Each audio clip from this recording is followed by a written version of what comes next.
Samastipur rail मंडल के द्वारा कर्मचारियों को किया गया पुरस्कृत।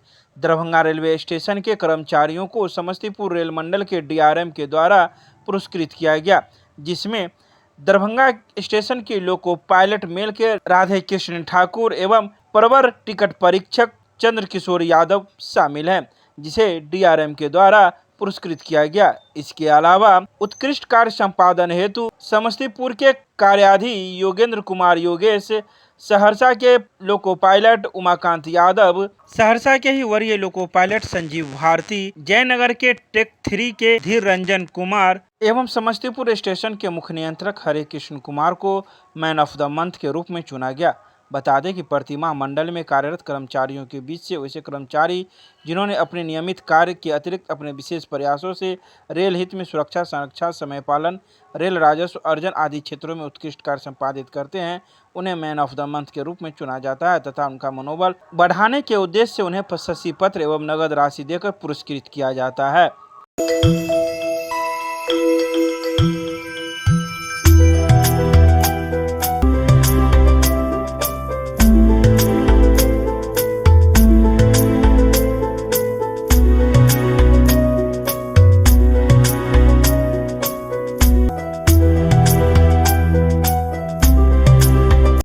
मिर्जा खां तालाब से हटाया गया अतिक्रमण। सोमवार को सदर अंचलाधिकारी इंद्रासन शाह के नेतृत्व में मिर्जा खां तालाब से अतिक्रमण हटाया गया। बता दें कि इस अतिक्रमण हटाने में नगर निगम के 15 से अधिक मजदूर लगे हुए थे, जो अतिक्रमण हटाने में अपना सहयोग दे रहे थे। तो वहीं सोमवार को 3 अतिक्रमणकारियों को हटाया गया। बता दें कि तालाब को अतिक्रमण कर अपना मकान बनाए हुए थे, जिसे मजदूरों के द्वारा जमींदोज कर दिया गया। वहीं अन्य अतिक्रमणकारियों को आने वाले दिनों में भी उनके मकान तोड़ दिए जाएंगे। वहीं मौके पर अंचलाधिकारी के साथ कई पुलिसकर्मी भी मौजूद थे, जो सभी बातों पर नजर रखे हुए थे। केमिस्ट्री क्लासेज रुहेलागंज सब्जी मंडी कैदराबाद दरभंगा। हमारे यहाँ होती है IIT, JE, medical, 11, 12, BSc, honours और सब्सिडरी की पूरी पढ़ाई। संपर्क करें डॉक्टर जय कुमार। मोबाइल नंबर है 9470278724। पटना में हुए सीईटी अभ्यर्थियों पर लाठीचार्ज को लेकर आयशा ने जारी किया प्रेस विज्ञप्ति। कहा, लाठीचार्ज करने वाले एडीएम को करे सरकार बर्खास्त। सोमवार को विज्ञप्ति जारी करने की मांग को लेकर आंदोलन कर रहे अभ्यर्थियों पर लाठीचार्ज पर आयशा ने कड़ी निंदा की एवं लाठीचार्ज करने वाले अधिकारियों पर कार्रवाई करने की मांग की। आयशा जिला सचिव मयंक कुमार ने कहा कि सीईटी अभ्यर्थी लंबे समय से आंदोलनरत हैं, उनकी मांगों को सुना नहीं जा रहा है। आज अभ्यर्थियों ने शांतिपूर्ण पदयात्रा निकाला था, लेकिन उनकी बातों को सुनने के बजाय उन पर लाठीचार्ज किया गया। लाठीचार्ज में दोषी एडीएम पर अमाननीय कृत्य भी सामने आया है, जो सड़क पर गिरे छात्र पर ताबड़तोड़ लाठियां चला रहे हैं।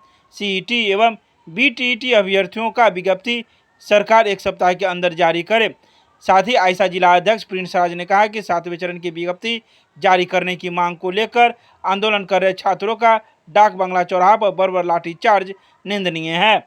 एक करण क्लासेज इंडियाज नंबर 1 अब ज्ञान सरिता पब्लिक स्कूल रुहेलागंज कैदराबाद में हम कराते हैं bank, railway, SSC, CSAT, CTT, management, defence and all other general competition exam की तैयारी।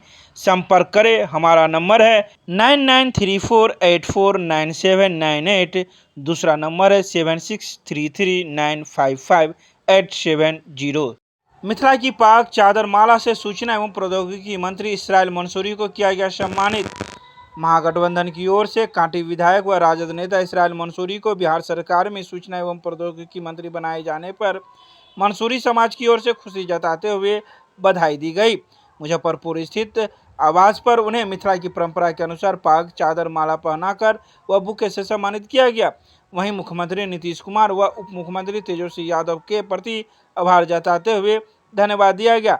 इस अवसर पर दरभंगा से मोहम्मद मंजर हसन मंसूरी, मोहम्मद नाजीम, मोहम्मद अनीस मंसूरी, मोहम्मद शमसुल हसन, मोहम्मद नासिर हुसैन, मोहम्मद अबरार, मोहम्मद इंसाफ, अतहर जावेद मंसूरी, मोहम्मद अफजल हुसैन, मोहम्मद नसीम अहमद, मोहम्मद नदीमुल हसन, मोहम्मद नसीम अकबर व अन्य कई लोग मौजूद थे। गठबंधन की सरकार बनने पर आप सभी को बधाई देते हैं और बनने गए सभी मंत्रियों को बधाई देते हैं। ऊर्जा वाहन महागठबंधन की सरकार की ओर से लिए गए फैसले का सम्मान करते हैं। इसमें सभी जातियों को सरकार में जगह दिए गए मैं माननीय मंत्री सूचना एवं प्रौद्योगिकी विभाग जनाब इसराइल मंसूरी साहब को मंत्री बनने पर उन्हें बधाई देते हैं।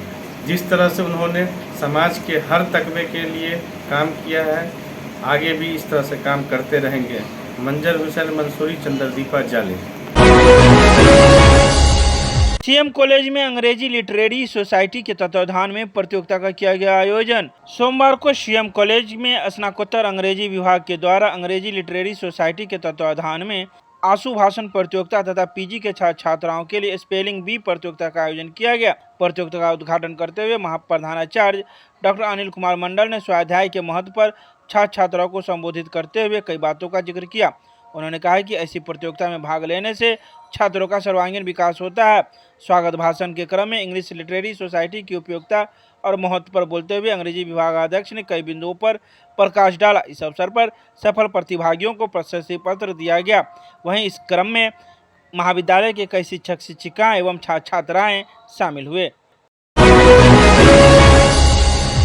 नागेंद्र झा महिला कॉलेज के राष्ट्रीय सेवा योजना के स्वयंसेवकों के द्वारा निकाला गया जागरूकता रैली। सोमवार को नागेंद्र झा महिला महाविद्यालय के राष्ट्रीय सेवा योजना इकाई के द्वारा 7 दिवसीय विशेष शिविर के 6वें दिन प्रथम सत्र में गायन प्रतियोगिता का आयोजन किया गया। निर्णायक मंडली के द्वारा सफल प्रतिभागियों को घोषित किया गया, साथ ही उसे पुरस्कृत भी किया गया। वहीं दूसरे सत्र में शिक्षक एवं स्वयं सेविकाओं के द्वारा पर्यावरण संरक्षण में युवाओं की भागीदारी विषय पर संवाद किया गया तथा एक जागरूकता रैली भी निकाली गई। इसमें स्वयंसेवक के कई छात्र छात्राएं शामिल थे जो गली मोहल्ले में जाकर पेड़ लगाने को लेकर लोगों को जागरूक कर रहे थे। मिथिला विश्वविद्यालय के द्वारा सीईटी बीएड 2022 में नामांकन के लिए जारी किया गया महाविद्यालय का आवंटन। सोमवार को मिथिला विश्वविद्यालय के द्वारा सीईटी बीएड 2022 में नामांकन के लिए प्रथम सूची में 37,200 अभ्यर्थियों की महाविद्यालय संस्थानों में नामांकन के लिए सीट आवंटित किया गया है। इसमें से अब तक 20,015 अभ्यर्थियों ने आवंटित महाविद्यालय संस्थानों को स्वीकार कर आंशिक शुल्क के रूप में 3,000 रुपये जमा कर दिए हैं। प्रथम सूची के आधार पर अभ्यर्थियों को दिनांक 12 अगस्त से लेकर 26 अगस्त तक आवंटित महाविद्यालयों में जाकर प्रमाण पत्र सत्यापन कर लेना अनिवार्य होगा। तो वहीं अभ्यर्थियों की परेशानी को देखते हुए नोडल विश्वविद्यालय ने 2 वर्षीय बीएड एवं शिक्षा शास्त्री में नामांकन हेतु 3,000 रुपये की आंशिक शुल्क राशि जमा करने की अंतिम तिथि 22 अगस्त से विस्तारित कर 25 अगस्त तक कर दी है। लायंस क्लब के द्वारा 100 लोगों के बीच में किया गया भोजन वितरण। सोमवार को लायंस क्लब दरभंगा टाउन द्वारा स्थानीय राज परिसर एवं भंडार चौक के समीप भोजन वितरण शिविर का आयोजन किया गया। इस मौके पर कार्यक्रम के संयोजक लायन नीतू चौधरी एवं लायन विशाल पंसारी ने कहा कि क्लब बराबर भोजन वितरण का आयोजन करती आ रही है। क्लब के अध्यक्ष लायन अजय पोदार ने बताया कि लायंस क्लब एक अंतर्राष्ट्रीय संस्था है और विगत 5 वर्षों से विभिन्न सामाजिक क्षेत्रों में भूख मिटाव, पढ़ाई, पौधारोपण, दवाई, इलाज इत्यादि के काम कर रही है। क्लब के सचिव लायन अभिषेक चौधरी ने कहा कि कैंप में कुल 100 पैकेट भोजन वितरण किया गया है। इस मौके पर अखिल भारतीय विद्यार्थी परिषद के द्वारा सीएम कॉलेज में चलाया गया सदस्यता अभियान। सोमवार को अखिल भारतीय विद्यार्थी परिषद के कार्यकर्ताओं के द्वारा सीएम कॉलेज में सदस्यता अभियान चलाया गया, जिसमें सैकड़ों छात्र छात्राओं को अखिल भारतीय विद्यार्थी परिषद की सदस्यता दी गई। महाविद्यालय छात्र संघ के अध्यक्ष एवं अखिल भारतीय विद्यार्थी परिषद के प्रदेश कार्यकारी सदस्य कौशल कुमार ने बताया कि अखिल भारतीय विद्यार्थी परिषद के द्वारा 5 सितंबर तक चलने वाले सदस्यता अभियान में प्रत्येक दिन महाविद्यालय में स्टॉल लगाकर छात्रों को सदस्यता दिलवाई जाएगी। अखिल भारतीय विद्यार्थी परिषद के कार्यकर्ता श्रीकांत कुमार ने बताया कि अखिल भारतीय विद्यार्थी परिषद छात्रों को संगठन से जोड़कर राष्ट्र निर्माण में सहभागिता बनाती है। इस मौके पर नगर सह मंत्री एवं नगर सदस्यता प्रभारी अमित शुक्ल, महाविद्यालय इकाई अध्यक्ष आनंद कुमार, अभय कुमार, मनोज कुमार मौजूद थे। भाकपा माले की 2 दिवसीय बैठक प्रारंभ। सोमवार को भाकपा माले जिला कमेटी के 2 दिवसीय बैठक पंडासराय जिला कार्यालय में जिला सचिव बैद्यनाथ यादव, नियाज अहमद, सनिचरी देवी, अभिषेक कुमार और अमित पासवान की अध्यक्षता में शुरू हुई।